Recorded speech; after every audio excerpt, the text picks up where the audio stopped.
Well, welcome back, friends. I'm Elizabeth Everett, and this is Grace in the Breaking. The space where we don't pretend, we do not perform, and we do not skip the hard stuff. We walk through it together and honestly with God. I'm so glad that you're here today. If this is your first time joining us, then welcome. Pull up a seat because you, my friend, are in exactly the right place. Today, today we're going to talk about something that does not get enough honest airtime in the church, in the community, or even around the dinner table. We're going to talk about the grief that comes when a marriage ends. Yes, you heard me. The grief that comes when a marriage ends. Not just divorce in a legal sense, not just the paperwork, the lawyers, or the splitting of furniture, or even the calendars to sync up. I'm talking about that deep, gut level sting. The kind that hits you at 2 a.m. when the house is quiet. The kind that greets you in the morning before your feet even hit the floor. The kind that makes you reach for the phone to call someone. And then, you remember that that person you used to call is the very person that you're grieving. That sting, that's the sting that we are talking about today. Because I'm going to tell you something. I felt that sting. I know it all too well. But I'm going to say two little words. But God. There was a time when that sting hit and the reality set in and the house was quiet. And I looked over and it was just the dogs. Or that was that point when I got up to make coffee and I only got out myself a cup. It was small little moments that hit like that. When I was experiencing a grievance or I needed something, it was an automated response to reach for the phone to call him. But God. Listen, if you've been there or if you're there right now, I need you to hear me before anything else. Honey, you are not weak. You are not a failure, and you are absolutely not alone. Today, we're going to walk through the grief of a broken marriage together. We're going to talk about what the flesh says, what man says, and how the family is affected. But most importantly, we're going to talk about what God says. And we're going to get into the place where healing is not just a nice idea, but it's a decision, a surrender, a rising. So let's get into it. Divorce is like a death. I want to start naming what it actually is because it's one of the cruelest things that happen to people walking through the end of the marriage is that they are often made to feel like they don't have the right to grieve. Like it's not a real loss. I mean, you're still alive. They're still alive. Life goes on. Get over it. I can't tell you how many times I heard that, but let me tell you something. The end of the marriage is the most profound loss a human can experience. And let me tell you why. When someone dies, and I say this with the utmost tenderness, that loss is final. That chapter closes. There is a funeral and there is a grave. There is a clear before and after. The community shows up with casseroles and condolence cards. They sit with you. They name your loss out loud. But when a marriage ends, the person is still there. They exist in the world. Maybe they live across town. Maybe you see them at pickup every Tuesday and Thursday. And maybe their number is still in your phone. Maybe your children even carry their name. Or maybe, just maybe, you still share a mortgage or a last name or even a dog. The connection has been severed, but it is not gone. The residual is left.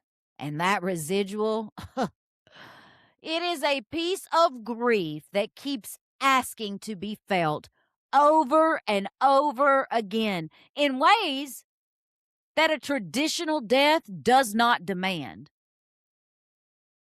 The Lord is close to the brokenhearted and saves those who are crushed in spirit, according to Psalms 34:18. Grief after a divorce is an ambiguous grief. Psychologists actually have a term for it. You are mourning someone who is still breathing. You are mourning a version of your life that existed. And you are mourning the future that you had planned, the vacations, the growing old together, the grandbabies you even imagined. You are mourning the person you were when you were in that relationship. And that is okay. And here's the thing the church need to say more clearly. You are allowed to grieve this fully and without apology. I'm going to tell you, one of the most misunderstood times in my life is when I was grieving. When I was actually going through a divorce, I was crying out on the floor, fasting for the restoration of my marriage. Just in pieces.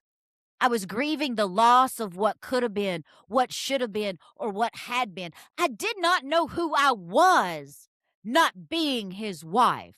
I did not know who I was without him. Even though our marriage wasn't perfect, shucks, no one's is. It was the fact that I felt that grief. I was all alone, and I no longer knew what my identity was in that moment.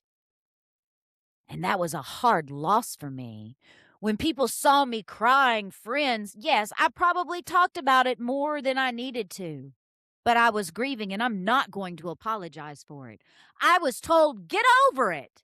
It's done. You're better off without him. That doesn't negate the fact that the pain was real. The grief was alive, and I needed to feel the pain. Let me tell you something. Grief is not a sign of weakness, and whoever tells you it is, we're going to pray for them. Grief is actually the evidence of love, because you can't grieve something that you did not care about. I want you to think about it. You cannot grieve something that you did not think about. The depth of your pain is an echo of the depth of your investment. Let's not minimize that. Now, let's talk about the flesh, because the flesh has a lot to say when you're walking through the end of a marriage. And most of what it says is loud, it's convincing, and honey, it is destructive. The flesh will tell you, I am worthless. If they could leave, if this could fall apart, then something must be fundamentally wrong with me. Does that sound familiar? I went through that moment. The flesh says, I will never love again, or worse, I will never let anyone close enough to hurt me again like this. The flesh says, I deserve to be angry. And it fans that anger into something that starts to feel like identity. And this is where bitterness becomes the thing that gets you out of bed in the morning, where rehearsing the wrong becomes the closest thing to purpose that you can find. The flesh says, numb it. It reaches for whatever will stop aching, whether it's a bottle, a stranger, a screen, of food, isolation, or keeping so busy that you never have a single quiet moment to feel what's happening inside of you. The flesh says to give up, to stop trying, to stop believing. God obviously isn't for me, because look at my life. I'm going to be honest there.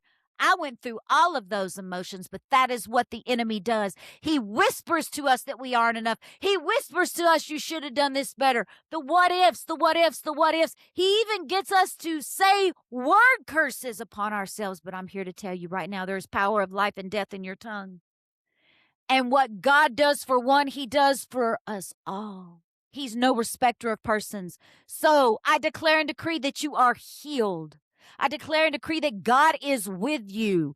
I declare and decree that you will experience love. You got to start speaking life over yourself. You will let people close to you. Because this hurt you're feeling right now, it won't last forever. This is your invitation to bring God in.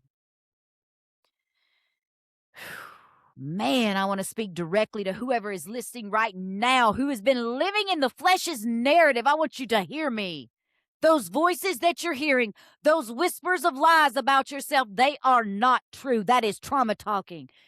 They are pain wearing the costume of wisdom. You need to wake up and know the difference, because they are the enemy using the opened wound of grief as a megaphone. Be careful what your little ears hear. The thief only comes to steal, kill, and destroy. I have come that they may have life and have it to the full, according to John 10:10. Honey, the enemy does not fight fair. He does not wait for you to be strong. He's going to kick you while you're down. He shows up in the weakest hour and offers you conclusions that feel like revelations.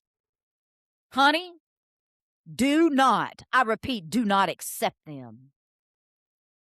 Then there's what man says. Oh boy, the people around you, some meaning well and some not. But everybody has an opinion about your situation. Man says, you should be over this by now. It's been 6 months, a year, move on. Man says, you don't have kids, or at least your kids are older, or at least it's mutual. As if any of these qualifiers could actually change the weight of what you're carrying or the pain. Man says you need to get back out there. You need to start dating. Get back on the horse. And while that advice may eventually apply, the timing of when someone else pushes it on you can feel like a betrayal. I mean, we've all had those friends. They obviously mean well. But here's the thing about grief. Grief is grief, and it requires a healing process afterwards. Honey, with all these open wounds and trauma, you jump right into something, you are going to repeat a repetitive cycle that is going to bring you right back to where you are right now, because an unhealed version will bleed eventually. Sometimes the church will tell you that your grief is sin, and that if you had more faith, you would have healed faster. That your sadness is a lack of trust in God. And I want to say to that, gently but firmly, honey, Jesus wept over the death of Lazarus. A man was about to resurrect, and Jesus knew the ending, yet he still wept. He still allowed himself to feel the weight of loss. So there's nothing wrong with you. It is not a lack of faith. You are allowed to grieve your loss. Jesus wept according to John 11:35. Your grief does not indicate that your faith is broken. It indicates that you are human. And what matters is what you do with that grief. You can let it drive you towards God, or you can let the enemy use it and drive it away from God. The choice is yours. There's always a ripple effect. Families affected, so let's talk about it. When a marriage ends, the grief, it doesn't stay neatly inside the two people who signed the certificate. Honey, it ripples. Children feel it, even when you shield them, even if you use the right language, even if you never said a bad word about the other parent. Children feel the seismic shift. They grieve the family unit just like you're grieving. They grieve coming to a house that used to have two parents in one place. They can internalize, carry, or wonder if it's their fault. So they need to hear repeatedly and patiently with love that it is not their fault. Extended family feels it. Grandparents lose their rhythm. Holidays fracture. Family traditions are now renegotiated in painful ways, and people are forced to choose sides even when they don't want to. And you carry a grief that is multiplied, because now you are not only grieving your own loss, but you are watching your children and your family grieve, and you are managing a grief while being present for theirs. And that is one of the heaviest things a parent can be asked to do. I remember using my words so carefully in this last divorce. I wanted to make sure that my boys knew they were loved, knew that they were respected, and knew that I wanted them to grieve however they saw fit. I chose to use my words in a positive, biblical manner, and I tried my best. Sometimes the hardest things is finding the right words, and that is our invitation to ask God, how do I answer this question respectfully to my child? How do I explain to them that this truly isn't their fault? How do I explain to them that something greater was at play? And we don't understand it right now, but later on we will, because Jesus will answer. The Holy Spirit, He will rise up and give you the words. So I want to tell every parent listening that your healing is not selfish. Your healing is an act of parenting. Because I'm going to tell you something, when you are whole or moving toward wholeness, your children witness what redemption looks like. They watch you fall apart, but they get to see the restoration. They get to see you get back up, and they learn that getting up is possible. Honey, that is a gift, and that is legacy. He heals the brokenhearted and binds up their wounds. Psalms 147:3. Have to ask you this question because the answer is yes, and we need to name it. Can pain overtake you? Grief, if it is not processed, does not stay still. It does not simply wait patiently in a corner till you're ready to deal with it. Unaddressed grief, it morphs. It roots. It becomes bitterness. It roots in a spirit of rejection and isolation. It becomes depression.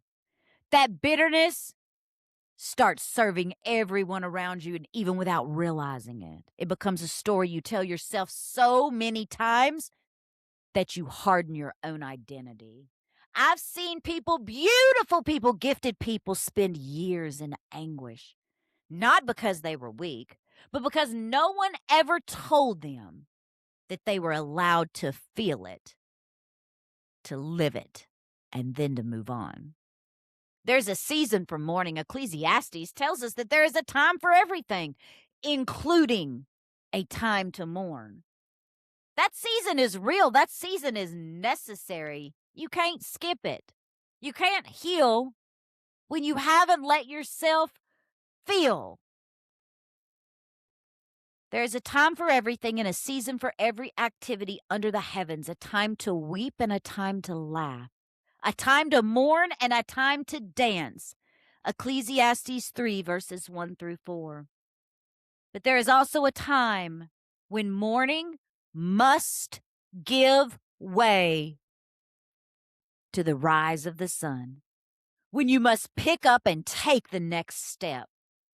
And the danger is not, I repeat, it is not in grieving. The danger is in making grief your permanent address. You're not going to do it. Not under my watch. If you find yourself unable to function, unable to care for yourself or your children, or unable to see a future, please hear this as an urgent invitation. Get support. Get in community. Talk to a counselor. Reach out to your pastor. Let someone in. Healing was not meant to do alone, and asking for help is not weakness, it is wisdom. So you might ask yourself, is it really needed?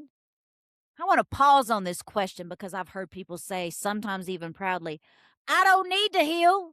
I'm fine. I'm past it. I moved on. Well, I can look straight in your eyes and tell that you are not telling the story. I mean, that you're not telling the truth. You are telling a story. And sometimes that is true, but sometimes I'm fine is the story we tell ourselves. So we don't have to go back in and do the hard work. We don't want to bring the darkness to the light. We don't want to let God touch those wounded places. But yes, I'm here to tell you, honey, healing is needed every single time. Otherwise, you're going to repeat the cycles, and it is going to be a hamster wheel you will never come off of. It's not because you're broken beyond use, but because God wants all of you. He wants all of the parts that you have tucked away. He wants to access the places that you've sealed off so he can fill them with his goodness. He was pierced for our transgressions. He was crushed for our inequities. The punishment that brought us peace was on him, and by his wounds, we are healed. According to Isaiah 53:5. Healing isn't a sign that something was terribly wrong with you. Healing is the natural response to having been hurt. You don't question whether a broken bone needs to be set, do you? So why in the world do you question if a broken heart needs to be tended to? Yes. Let me answer that for you. Healing is needed, and yes, it is available. This is not a platitude. This is a promise. Honey, you are allowed to grieve.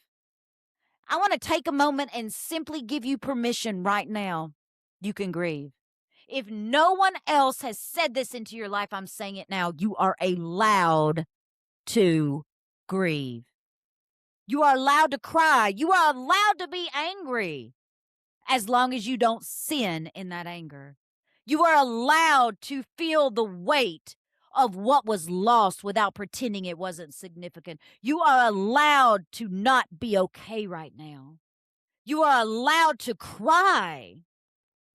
Your healing, it isn't on anyone else's timeline. Everybody moves through grief differently. Every marriage is different. So every story of loss is different. What took your friend 6 months might take you a year. What took you a year might take someone else a year and a half, and that is okay. Stop measuring your grief against somebody else's grief, and stop apologizing for still being in the process. Stop performing wellness to make the people around you more comfortable. If someone asks you if you're okay, answer them honestly. You're in a healing process. Let God be God. When I was told, you need to move on, this was for the best, it made me have anger to rise up because I was mad at myself, because then I was like, is there something wrong with me? But then I realized God was healing every broken place. He was showing me every place I had overcompensated, every single piece of unhealed trauma attached that had rooted in me. He was healing, and that took time. God is not rushing you. He even says, blessed are for those who are mourn, for they will be comforted, according to Matthew 5:4. He is in the middle of it with you. He is present in the ache and even in the 2 a.m. tears and the hollow mornings. In the grocery store, when a song comes on and tears start to run down your face, honey, he is with you. He attends to every broken thing. Let me tell you, it's time to surrender.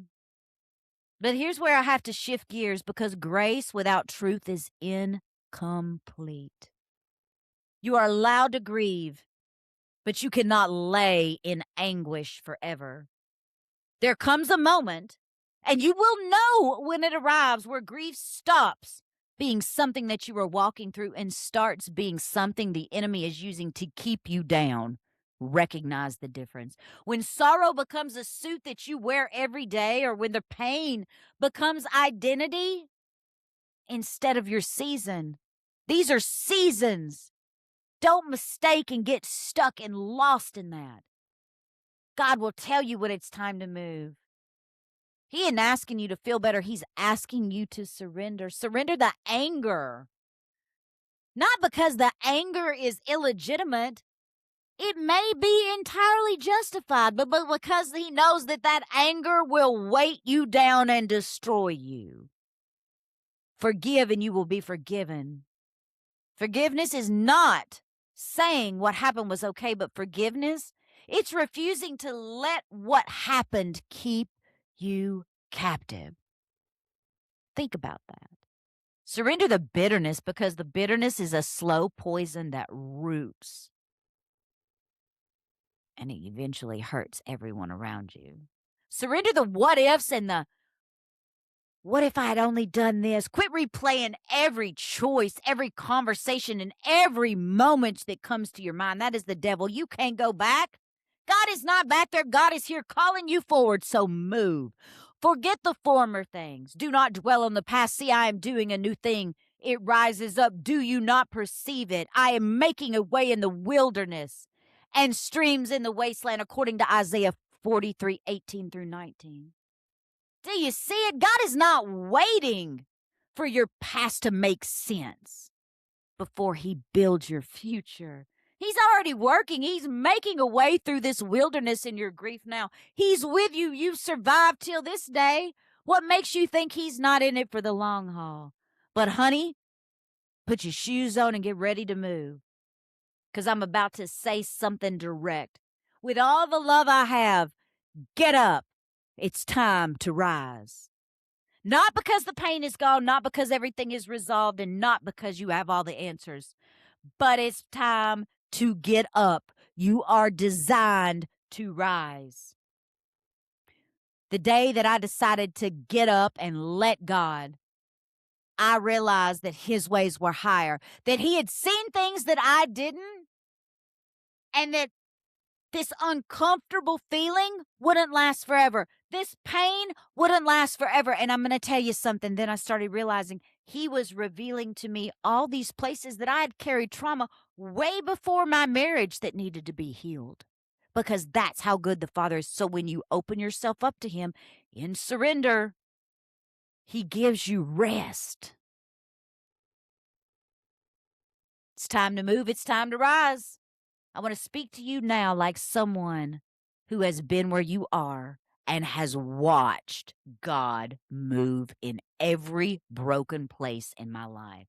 I want to speak to you not as a perfect person, but as a witness to his goodness. Honey, there are no more excuses. I'm not listening to another one of yours. It's time to get up. And I say that with love, because the excuses, as understandable as they have become your cage. And the enemy is very comfortable with you staying in that cage, because a wounded believer who won't move is not a threat to the kingdom of darkness. But a healed believer, a restored believer, a believer who looked at the rubble of their life and choose to let God rebuild it. That person is dangerous. That person is a testimony. That person is proof that the enemy does not get the final word. They triumphed over him by the blood of the Lamb and by the word of their testimony. Revelation 12:11. Your story is not over. The chapter you're in right now is not the last chapter. And the pain you're feeling is not the final sentence. God is not finished with you. Not even close. So get up, move, and let God lead you. It's time to take the next step, even if it's a small one. Even if you can't see what comes next. I need you to remember, faith is not seeing the whole staircase. Faith is putting one foot on the next step. Surrender every piece of anger at his feet. Surrender every piece of shame at his feet. Surrender every piece of grief, the kind that still shows up uninvited. Put it at his feet. Every ounce of it. Lay it down. Command it to get off of you in the name of Jesus, and then open your hands. Because what he gives back is not what you lost.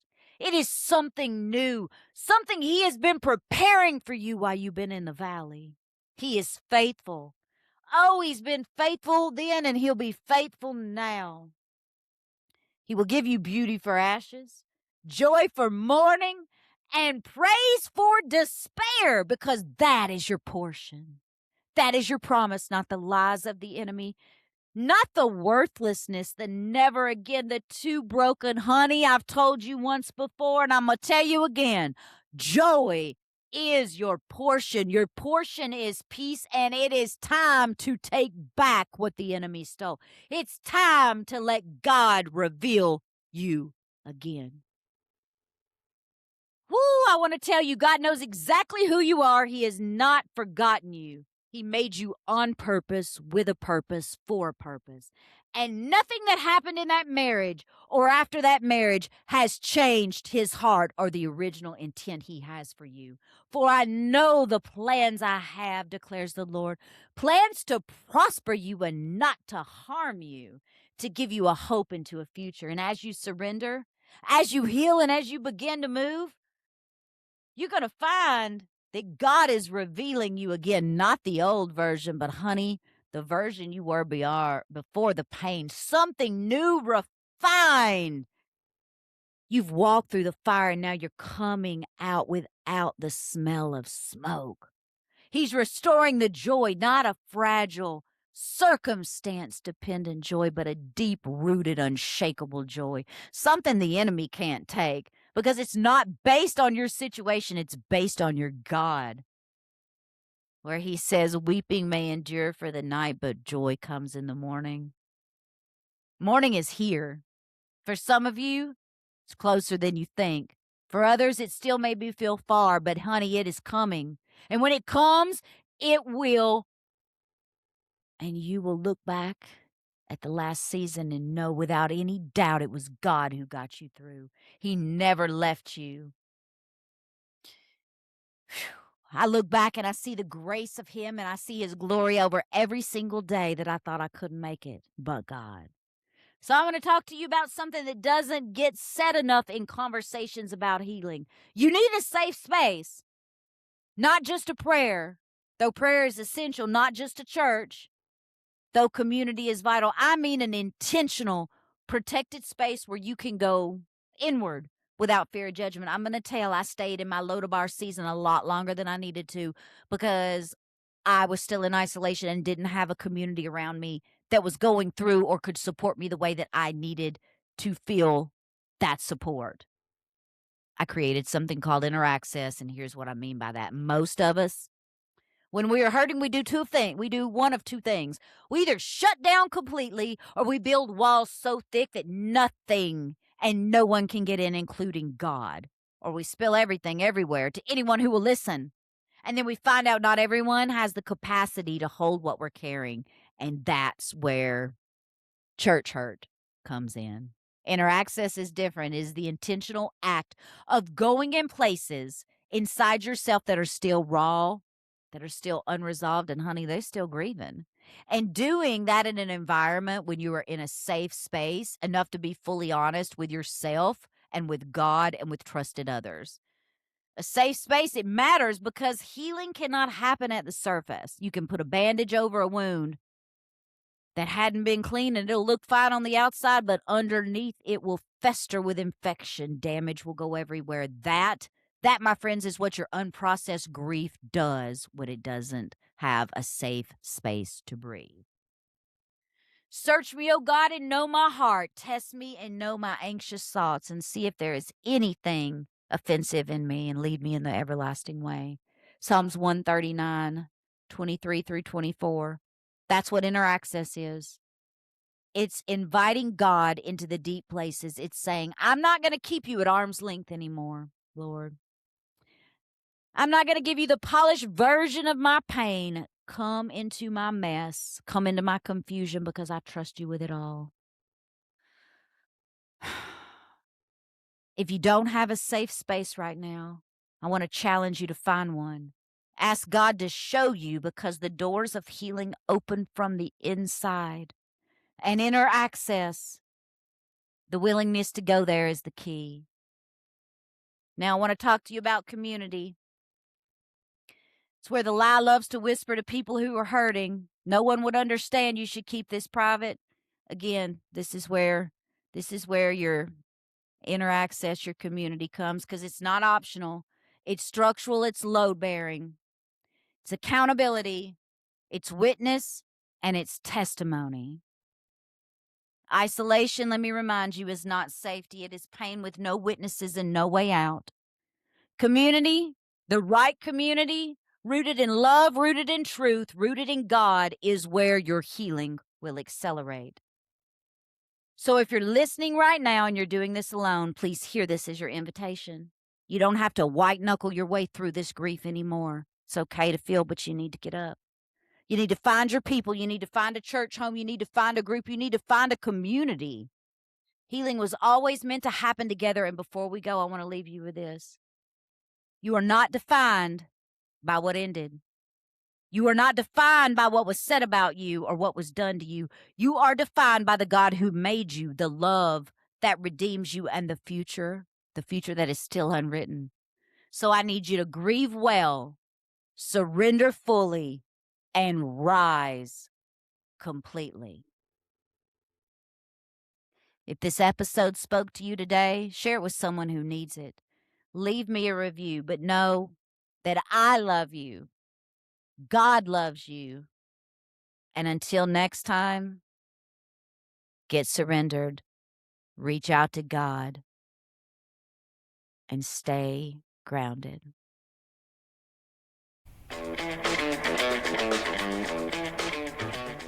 Thank you so much for spending this time with me today on Grace in the Breaking. If this episode spoke to your heart, please remember to follow, download, and share it with someone who might need a little encouragement right now. You can find us on Apple Podcasts, Spotify, and all major podcast platforms. As I close, I want to leave you with this reminder, 2 Corinthians 12:9. My grace is sufficient for you. My power is made perfect in weakness. So no matter what season you're walking through, you are not alone. And there is always grace in the breaking. For more information, resources, or to connect with me, visit graceinthebreaking.com or email me at info@graceinthebreaking.com. Until next time, friends, stay rooted in faith, hold on to hope, and remember that there is grace in the breaking.